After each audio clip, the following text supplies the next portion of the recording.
I'm traveling today in moose country. I'm in an area where I've seen moose, bull moose, cow moose, where I've seen black bear. So I'm in an area where there are moose, and I'm going to stop at spots where I've seen a bull moose and places where I've seen cow moose.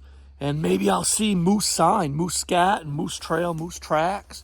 And I want to show you, physically show you, and explain to you the three important land geographical features that like funnel or pinch or like dictate or kind of manipulate the travel of moose when like ambushing the trophy bull moose. When you're out there on your moose hunt and you're sitting there in an ambush and you've got your scent wicks out with your attractant scent and your cover scent and you're doing your moose calling, these three land features are what you want to focus on for your ambush, for your sit, wherever it is you go to moose hunt, especially for like the evenings. Maybe you do your spotting and stalking and you travel around in hopes to spot a moose out in a cutover or something in the morning hours. But let's say come evening, you didn't have any success spotting any moose going about looking for them in the cutovers and such and so on and so forth, spotting and stalking. But come evening, a lot of times it's a good time of the day to sit it out, ambush the moose. And so if that's the case, if this is a tactic you want to use to sit and ambush, and do some periodic calling and put out your scent wicks with attractant scent and so forth and so on, then these three land features are what you want to look for, to go in and to look for sign, to verify first. Number one, first verify that the moose are there, that the moose are using those funnels, pinch point, bottleneck-like areas of these three land features I'm going to show you and explain to you today. And so first, obviously, verify the moose are using it. You'd be wasting your time if you go into any one of these three land features to sit and ambush the moose, and there isn't any moose trail, there isn't any moose scat, moose tracks, there's just no evidence or sign of moose living there and coming through that area, then you'd be wasting your time there. So obviously, the number one rule when hunting anything, that animal that you're hunting has to live there. They've got to be there. You've got to find evidence and physical sign that that animal is around and using that area and is there. So you must do that for the moose on your moose hunt. First, verify, yes, there's a bull moose living here. You found his sign. There's cows around, multiple bulls around. And then, and only then would these three land features be useful to you, to use to your advantage to help shoot, harvest trophy bull moose. All right, so the first land feature or geographical land feature that I'd like to show you in person, physically show you and explain, is pinch point, bottleneck-like areas. Here I've got a pond over here to my right. As you see, it's semi-open, and then we've got a really thick wall of timber, an edge, creating a little narrow pinch point, bottleneck-like area. And there are other examples of these type of funnel pinch point areas.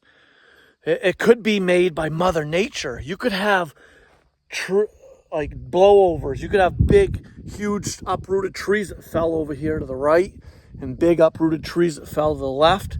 And there's nothing in between those blowdowns and those fallen trees. And that could create a little pinch point funnel area between those blowdowns. That's a form of pinch point bottleneck land feature made by Mother Nature. And there's other examples of that. And obviously, the number one pinch point bottleneck area that probably comes to mind for most hunters, deer hunters, moose hunters, bear hunters, are those pinch point little travelway corridors between big steep hills on either side. You could have a ridge on each side, right and left, and flat, easy going path of least resistance in between those hills.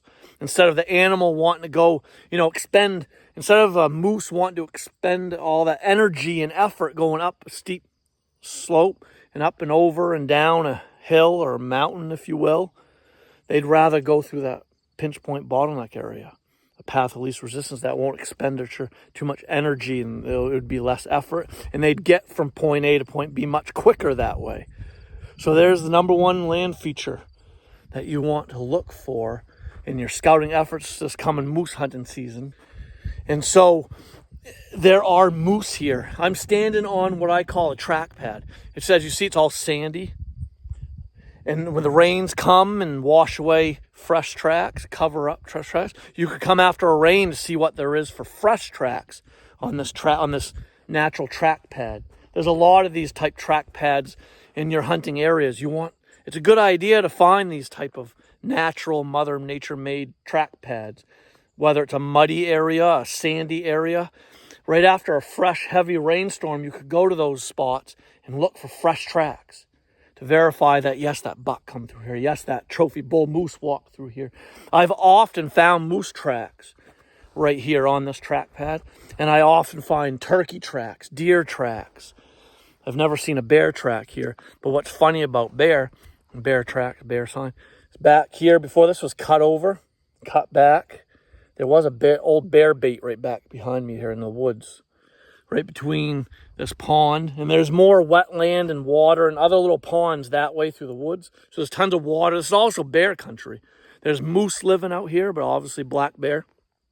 And there was an old bait site right back here, but this got cut back towards that edge that you see back behind it. There was a old bait site right there.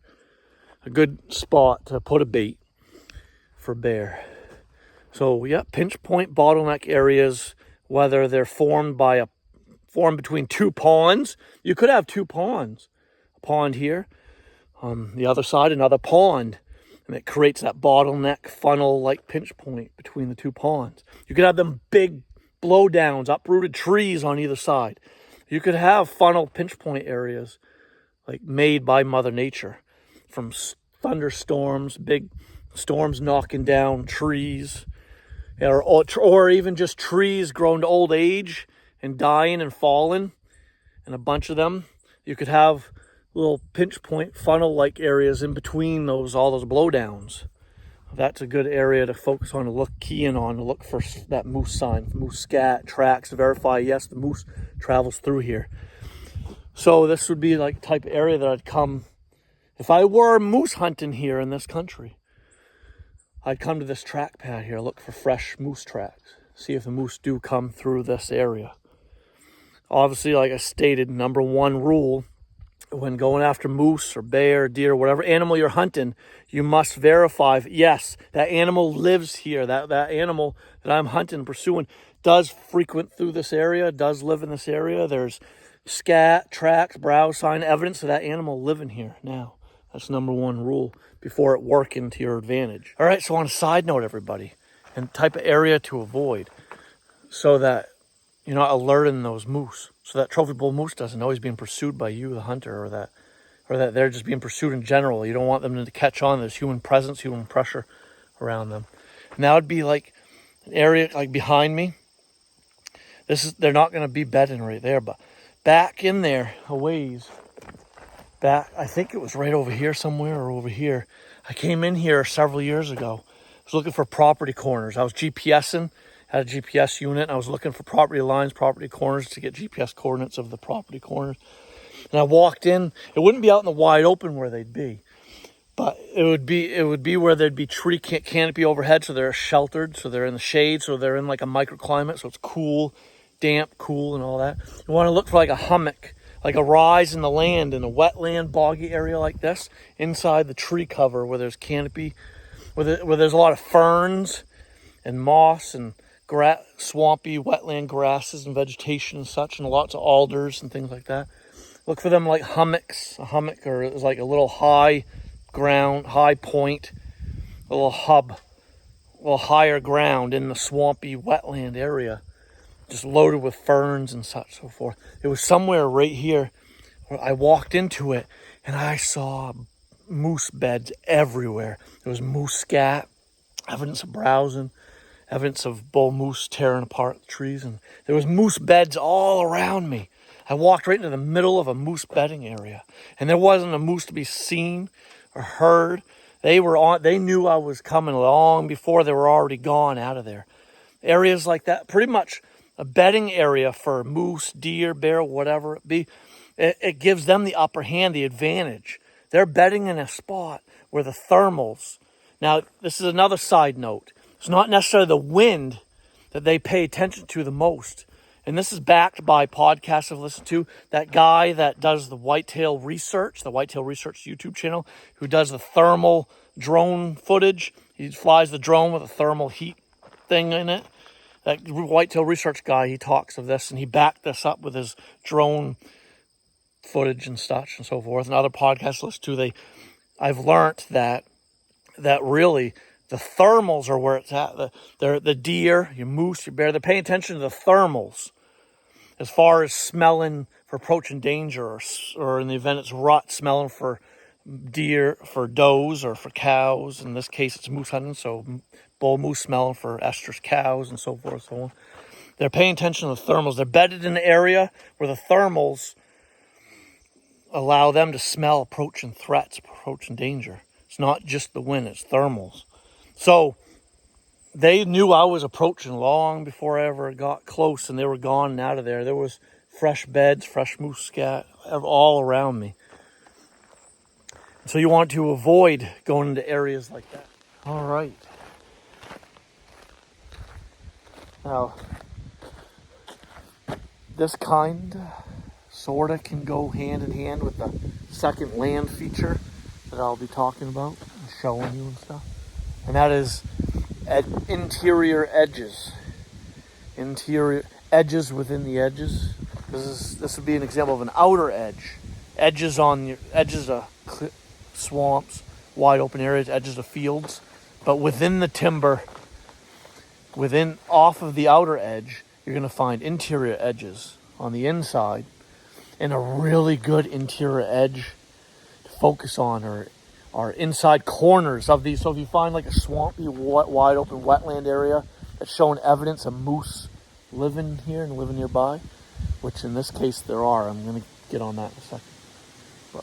But you'll find evidence of moose feeding, browsing, moose scat, tracks, trails laced all through here. You want to go to get to the corners, any corner of this open land behind me. Go on into the inside corner. Look for an interior edge within the corner. The best inside corner to hunt would be one that has an inside interior edge. If you go into inside a corner of a field or wide open area like this, and it's just all kind of just sparsely open timber and just flat land, and there's no contours to the land, no geographical features that just pinch point, bottleneck down, and funnel deer, moose, bear through that inside corner, and you're probably wasting your time on that corner. Find a corner, an inside corner with that inner edge that has that interior funnel. Find that real thick wall of vegetation and timber on like a high rise or a little slope or ridge that creates that inner edge that's kind of pinch points, bottlenecks the moose between the outside edge, between the field or wide open wetland like this behind me, and that rich, thick timber, thick vegetation kind of ridge that creates like what I mentioned on the first feature, land feature to focus on.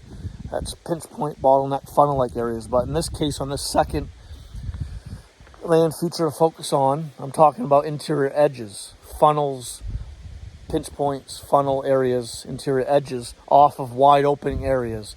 Areas that the moose may feed in the evenings, early morning hours, and evening and nighttime hours. Areas that obviously that you're finding evidence of moose being there, moose feeding there, spending some time there because of the tracks everywhere, trails laced around, trails everywhere, and scat and all this and that.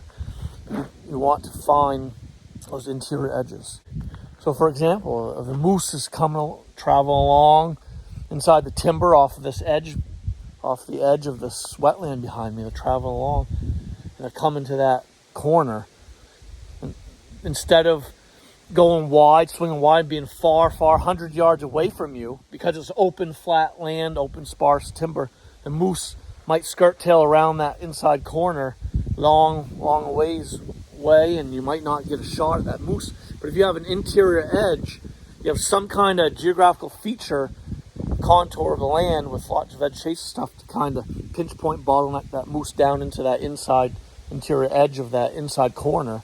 To open them, that will present you a really good shot opportunity. And I'll show you some more examples of that in a little bit, of interior corners. I want to actually get inside an interior corner that shows the interior edge. I want to show you an actual physical example of that in a little bit. But that's not really what I brought you here for today.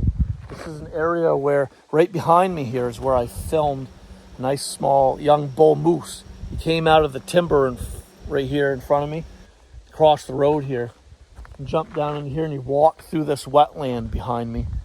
He walked that way. He probably hit a moose trail and went that way.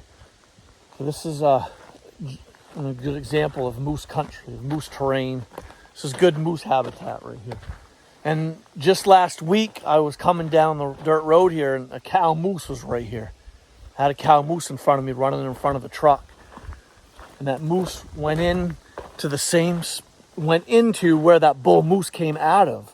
It was last year that bull moose came out of here. So there's a moose trail right here. This is a moose crossing over the dirt road. And they keep coming and going out of this spot. I'm going to show you it. And they'll go into this wetland over here and travel through there and walk the edges and go hit those inside corners that I was just talking about.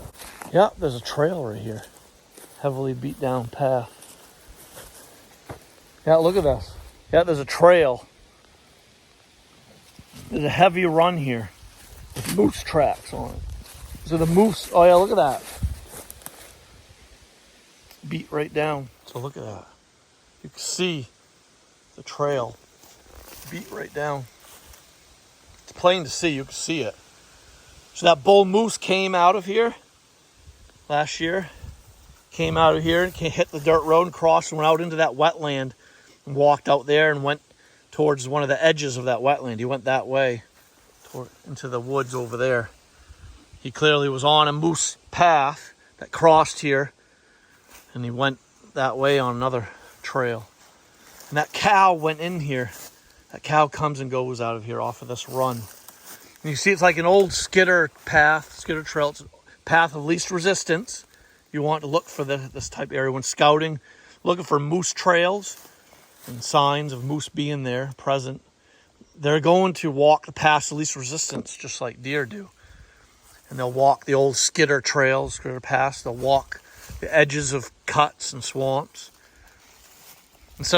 They can't really walk through this stuff. See these thick trees and vegetation, the moose and deer and bears. So we're going to have trouble walking through all that. But this here, as you see, it's easier travel. Path of least resistance. So you want, when you're in your scouting efforts and hunting efforts for your moose, you want to find spots like this. You'll find the trails that the moose are using. You will find tracks and scat, evidence of browsing and feeding along those trails. And those trails, those paths of least resistance, are ultimately going to lead to other feeding areas, feeding grounds, like swampy, wetland, bog areas like out here. And these areas, these paths, coming off old skidder trails or old logging trails and stuff, are going to lead to 3, 4, 5-year-old cuts, old cutovers, clear cut areas. Yeah, so the cow was coming down the road right here, and she went into there, hit that run, and went that way and walked that moose path into the deep timber, into cover. And that bull come out of there last year, crossed over into this wetland, and I filmed him. And obviously you're watching him now. So here's that young bull moose in this wetland. Go check it out. So obviously you're seeing him right now as I'm talking about him. He's a nice young bull moose. Nice little moose. He was giving me the eye, wasn't he? Yeah, he hit that wetland. He walked out there a ways, and hooked a right and went into the woods over that way. There's the cottontail grass and stuff. All right.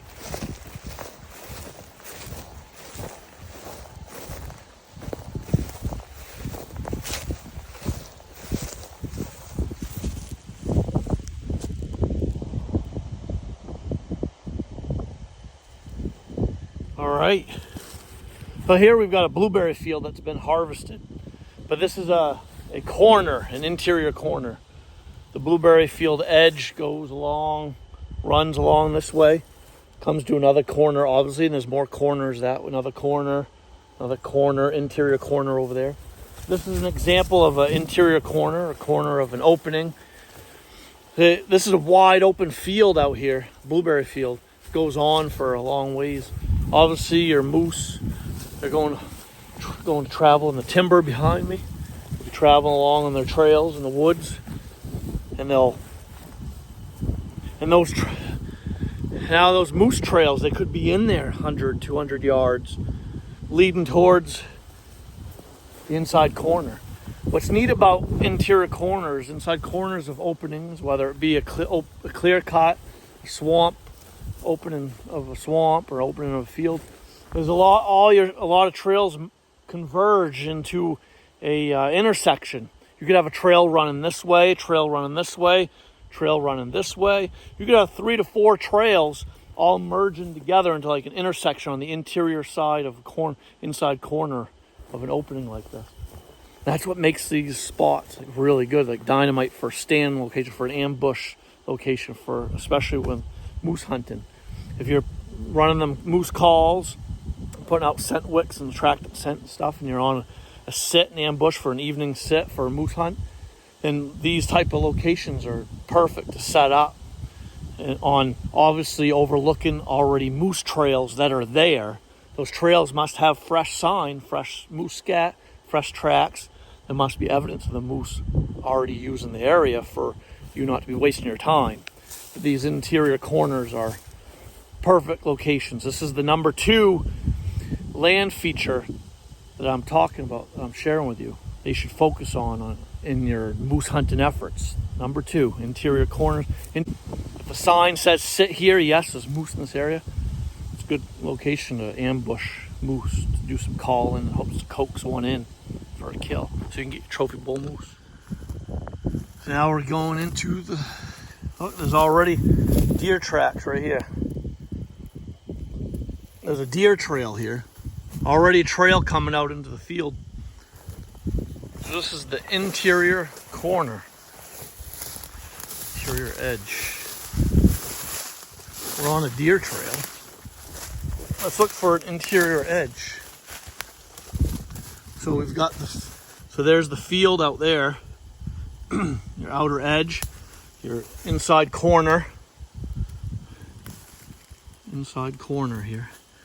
And it looks like, yeah, it looks like a little dip, a little wetland, mossy area. It looks like the ground rises up slightly over there into like a little ridge. So that could be an interior edge, possibly. This might be a spot where you'd be wasting your time, but still an interior corner. So this could be your interior edge. She opens up over there, opens up more. This is actually like a little funnel pinch point area. Comes down on the interior corner edge of that blueberry field, and it looks like another opening, clearing over there. And this would be a good spot, actually. Good little funnel pinch point area. This would be a good spot to set up to ambush the moose. All right, so I came into this interior corner, inside corner, to show an example of kind of what to look for. I've got a little low dip here. This probably holds water a lot of time of the year. So you've got your edge of the field, your corner. We're on an interior corner. There's trails merging here to an intersection. And up here, you got another opening clearing. Opens right up. So this is actually like a little pinch point funnel bottleneck area on the interior corner. This would be your interior edge. On the from the outer, you got your outer edge. You come into that interior corner and look for your interior edges or anything that would funnel that moose through. Look for an area that the moose won't want to penetrate through, walk through, a spot that will funnel and pretty much alter his movements, his travel patterns, his travel route. Anything to make that moose come to you, to your sit spot, so you can get a good clear shot. You want to look for that. Look for your interior edges off of your interior corners. And then you're well on your way to shooting a moose. If this was a moose hunt and I was scouting for a place to hunt, I'm not seeing any fresh tracks or scat. I think I'd be wasting my time here. The sign doesn't tell me to sit here, guys, but this is just an example of the land feature of what to look for when going scouting. When looking for a spot, an ambush spot, a place to sit and call and put out your scents and hopes coax in a bull on your hunt. So we got an interior edge, a little high ground lip. It's thick on this edge, and it opens up into another clearing, and then it's thick on this edge of this interior corner. It opens up into a big wide blueberry field. This would funnel through with your animals, your critters. But I'm not seeing evidence of moose coming through here. I'm looking for a moose trail with fresh tracks coming and going in both directions. I'm looking for moose scat. I'm not seeing it. So I'd probably go on to another spot. I feel like I'd waste my time chasing the moose right here on this interior corner. But this was just an example of the type of land features to hone in on, focus on in your moose hunting scouting efforts and moose hunting efforts. All right, everybody. So now for the third and final land feature that I want to share with you. A land feature that you should look for in the area that you're going on your trophy bull moose hunt. And that is the heads of draws. Look for draws, for drainage ditches, or draws. If you could be going on your moose hunt into the mountains. These draws are very common in mountainous terrain. Areas where there's lots of mountains and hills and valleys and ridges. Any rolling terrain with hills, high mountains, high hills, ravines, valleys, ridges, all that. Draws are common in those type of areas, in those geographical areas. So heads of draws are great spots to hang tree stands, are great spots to sit and ambush a trophy bull moose. In the event that a moose is traveling the ridges, like back here behind me, there's a ridge top.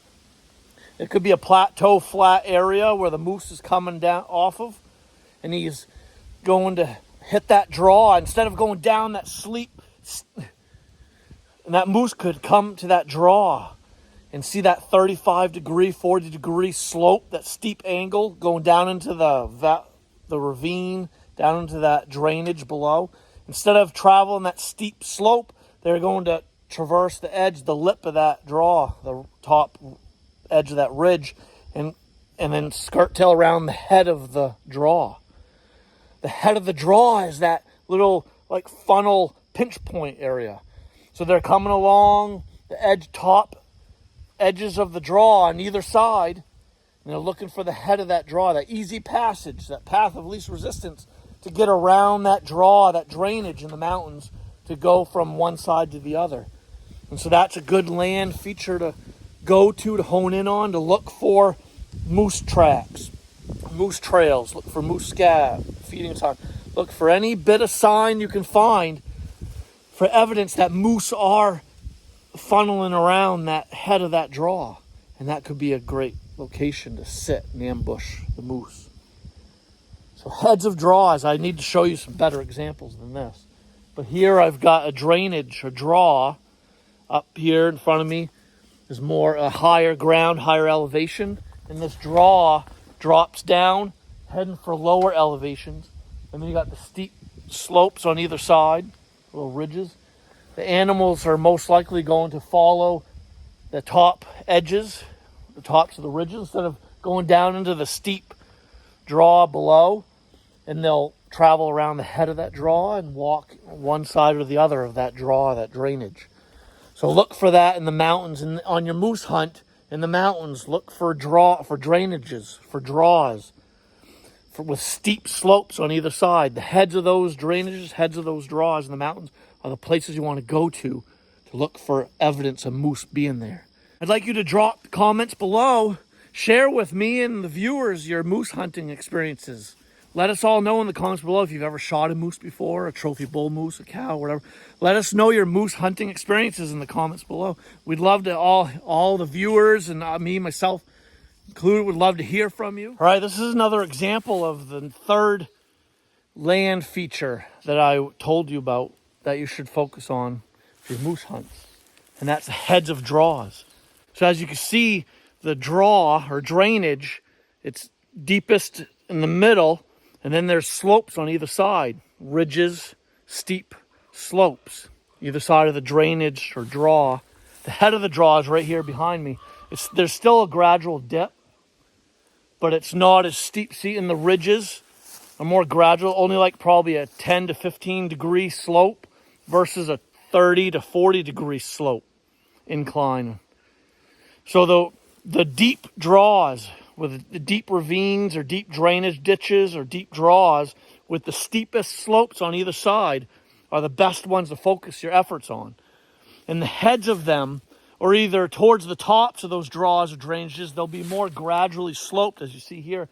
And this is pounded by deer sign. There's an old buck rub right here. There's deer droppings, deer tracks, where they've been eating the acorns. There's deer scat everywhere. So they'll most likely, your moose, on your moose hunt, when out there hunting them, they're most likely going to stay on the high, flatter ground, and they're going to walk the top lips and edges of those steep 35 to 40 degree or more slope ridges, and they're going to funnel around that draw or drainage towards the head of it where it's more gradually sloped, and they'll come down towards the head of it and come in and skirt tail around it to get to the other side, or to go back and forth.